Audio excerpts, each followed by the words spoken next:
Iran की तरफ से भी जबरदस्त जंगी तैयारियां अंजाम दी जा रही हैं। हमने आपको कल ही बताया था कि किस तरह से रूसी एयर डिफेंस सिस्टम ईरान ने जगह जगह अपनी सुरक्षा में तैनात किए हैं। तमाम अहम ठिकानों पर एयर डिफेंस सिस्टम की तैनाती कर दी गई है और बड़े पैमाने पर जंगी तैयारियां ईरान में चल रही हैं ताकि इजराइल अगर ईरान को निशाना बनाता है तो उसका मुंह तोड़ जवाब दिया जा सके।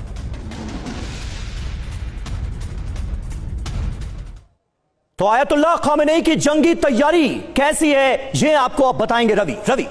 बिल्कुल, और देखिए ईरान की तरफ से ये तैयारी युद्ध की, अरब में परमाणु चिंगारी क्या भड़केगी इस तैयारी की वजह से, क्योंकि ईरान का सीधे सीधे शामिल होना कई सारी बातें कहता है। दावा देखिए क्या, इजराइल के खिलाफ बड़े युद्ध की तैयारी कर रहा है ईरान और इजराइल से संभावित हमलों का जवाब देने की ये बड़ी तैयारी है ईरान की तरफ से, क्योंकि ईरान को पता है कि हमले आज नहीं तो कल होंगे। खामेनेई ने क्या आदेश दिया है, सेना को युद्ध की तैयारी करने को कहा है, अपने आदेश में युद्ध के लिए इजराइल से तैयार रहने को कहा है। और तैयारी क्या है, तो हमला हुआ तो 1000 मिसाइल से जवाब देगा ईरान, यानी एक साथ मिसाइलों की बरसात होगी इजराइल के ऊपर। कुछ जरूरी बातें, ईरान अभी इजराइल के एक्शन का इंतजार कर रहा है। हमला सीमित हुआ तो ईरान जवाबी एक्शन टाल भी सकता है। राजेश सर, ये सारी चीजें एक तरफ तो दिखा रही हैं कि दोनों तरफ युद्ध की तैयारी हो रही है, लेकिन इजराइल जो गैप या जो समय ले रहा है उसके पीछे की वजह क्या है, और क्या ये रणनीति नजर आ रही है कि प्रॉक्सीज जो हैं उनको खत्म कर देंगे तो ईरान का एक बड़ा जो प्लान है कि जमीन से हमला करना और इंगेज करना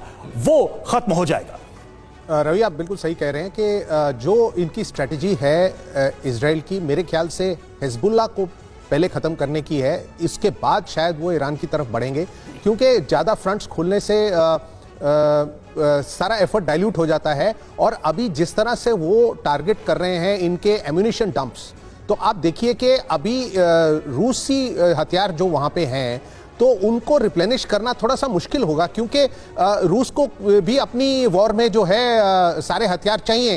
तो ये सब पुराने हथियार जो वहाँ पड़े हुए थे, एक बार इनका जखीरा जो है ढूंढ के तबाह किया जाएगा, तो उसके बाद उनकी रिप्लेनिशमेंट जो है वो उनको काफ़ी मुश्किल पड़ेगी। और दूसरी चीज़ ये कर रहे हैं, देखिए उन्होंने अब सीरिया में कल अटैक किया था, तो जो सीरिया में जो एरियाज हैं उन्होंने अटैक किया वो वही है जो रीसप्लाई टू हिजबुल्लाह है।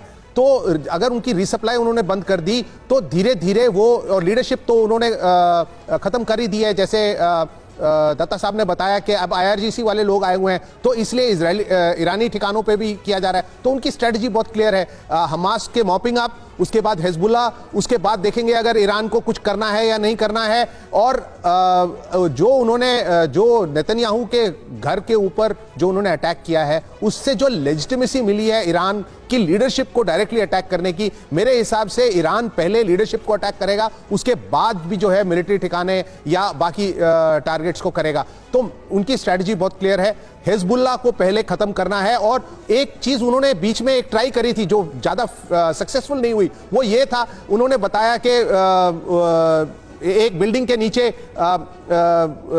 सोना और कैश है, और मतलब एनकरेज किया कि लेबनान के लोग जाके वहां उनको लूटें और कुछ हिजबुल्लाह के अगेंस्ट खड़े हों, लेकिन कुछ खास हुआ नहीं। तो मेरे हिसाब से जो उन्होंने एस्टिमेट किया था कि कुछ लेबनान के लोग भी उनका साथ देंगे हिजबुल्लाह को खत्म करने में, वो स्ट्रेटजी अभी तक सक्सेसफुल नहीं हुई है। बिल्कुल, वो स्ट्रेटजी सक्सेसफुल होती हुई नजर नहीं आ रही है और लेबनान में हिजबुल्लाह का सपोर्ट सीधे तौर पर नजर आ रहा है। और इस बीच देखिए इजराइल को खामेनेई की बड़ी धमकी सामने आई है। लेबनान में हमलों को लेकर दी गई है चेतावनी, हिजबुल्लाह को लेबनान का रक्षक बताया गया है, इजराइल के साथ मजबूती से लड़ रहा है हिजबुल्लाह, ये कहा गया है। लेबनान को खत्म करने की कोशिश में है इजराइल और लेबनान के साथ खड़ा है हिजबुल्लाह, इजरायली हमलों का जवाब दे रहा है, ये बताने की कोशिश ईरान की तरफ से की गई है और हिजबुल्लाह को लेबनान का रक्षक करार दिया है ईरान ने। और ईरान पर इजरायली हमले को लेकर खुलासा हुआ है। ईरान पर हमले में हो रही देरी पर दावा, हमले का प्लान लीक होने से हमले में देरी हुई है। इजरायली जवाब पर द टाइम्स का दावा है और हमले को लेकर नया प्लान बना रहा है इजराइल। जिस तरीके से पेंटागन से ये पूरा ब्लूप्रिंट लीक हुआ था उसके बाद से काफी सतर्क है और ये जो देरी है उसके पीछे की वजह भी यही बताई जा रही है। तो इस तरह से समय लग रहा है, जो लग रहा था कि ईरान पर बहुत जल्द हमला होगा उसमें वक्त लगता नजर आ रहा है।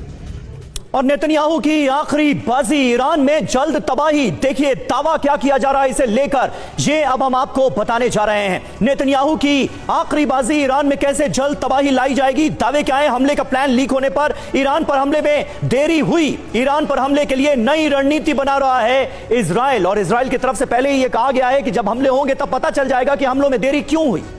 बिल्कुल, इजराइल ईरान पर जरूर और असरदार हमला करेगा। और कुछ खास बातें क्या हैं, तो पहली बात यह कि ईरान से बदले में हो रही देरी पर इजराइल में कई सारे सवाल उठ रहे हैं कि इतना विलंब, इतना देर क्यों हो रहा है। दूसरा, ईरान पर हमले को लेकर नेतन्याहू सरकार पर भी भारी दबाव है, क्योंकि जिस तरीके से घोषणा की थी तो अब हमला नहीं हो रहा है, तो ये सवाल उठ रहे हैं। तीसरा यह कि अब नेतन्याहू जल्द से जल्द और विनाशक बदला चाहते हैं, तो जितना वक्त लग रहा है ऐसा लग रहा है कि हमला भी शायद उतना ही बड़ा हो। बिल्कुल, और दत्ता साहब इस बयान को जरा डिकोड कीजिए, इजराइल की तरफ से जो ये कहा जा रहा है, क्योंकि बार बार ये सवाल उठ रहा है कि ईरान ने तो हमले कर दिए, बेंजामिन नेतन्याहू के घर को भी निशाना बनाने की कोशिश की गई, लेकिन अभी तक इजराइल की तरफ से ईरान पर हमले नहीं हुए हैं। इजराइल ये कह रहा है कि जब हमले होंगे ईरान पर तो पता चल जाएगा पूरी दुनिया को कि आखिर हमलों में देरी का सबब क्या था, वजह क्या थी।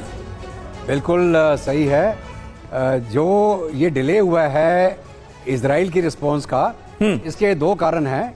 सबसे पहला कारण है कि जो मिसाइल सिस्टम और रॉकेट इस्तेमाल करे थे ईरान ने 1 अक्टूबर के हमले में, उसमें चंद एक जगह पे जो इजराइल का एयर डिफेंस सिस्टम था वो उसको काउंटर नहीं कर पाया था। और ये इसकी वजह ये है कि जो इनका एरो और जो जिसको बोलते हैं हम डेविड स्लिंग, और उसके बाद में जो इनका आयरन डोम है, ये एक इनके 3 कवर थे जो काउंटर एयर असेट थे। तो अभी क्या इनको लगा कि उनको एक दूसरा इक्विपमेंट जो है थार्ड, जिसको बोलते हैं अमेरिकन के पास पेट्रियट मिसाइल सिस्टम, उसको अब तो एयर डिफेंस सिस्टम की भी मल्टी लेयर हो गई है। बिल्कुल, तो उससे क्या होगा, अभी 4 लेयर का एयर डिफेंस बनेगा। थार्ड, उसके बाद एरो, उसके बाद जो डेविड स्लिंग, और उसके बाद में आपका